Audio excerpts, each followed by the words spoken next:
Russia పడిపోయిందనుకున్నారు, కానీ పాతిపెట్టింది ఒక ప్రతీకారాన్ని.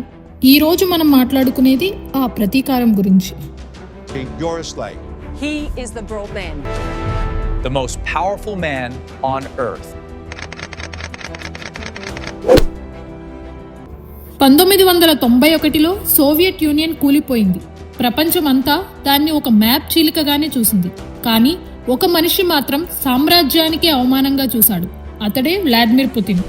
Putin ఒక మాజీ కేజీబీ ఏజెంట్.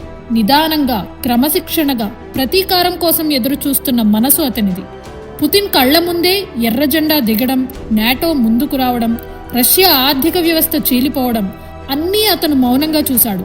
అప్పుడే ఒక మాటగా నిర్ణయించుకున్నాడు, రష్యా మళ్లీ లేస్తుంది, ఆఖరికి బూడిద నుంచి అయినా సరే నేనే నిర్మిస్తానని.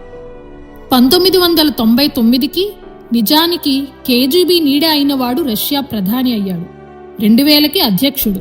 కొద్ది రోజుల్లోనే గూఢచార సంస్థలు, ఆయిల్, ఒలిగార్క్స్, సైన్యం అన్నీ ఒక చేతిలోకే వచ్చాయి. అక్కడి నుంచి రష్యా పునర్నిర్మాణం మొదలైంది.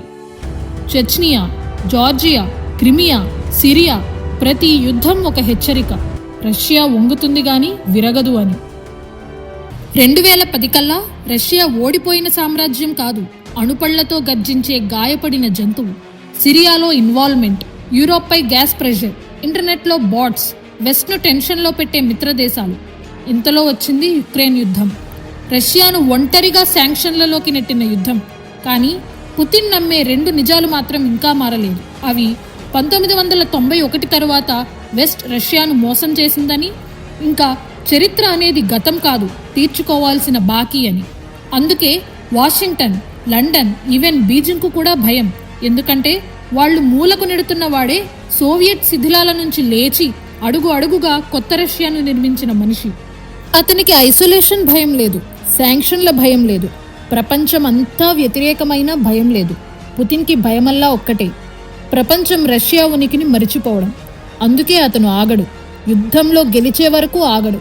ఎందుకంటే ఇది జియో పాలిటిక్స్ కాదు, 1991లో పాతిపెట్టిన ఒక సామ్రాజ్యానికి ప్రతీకారం.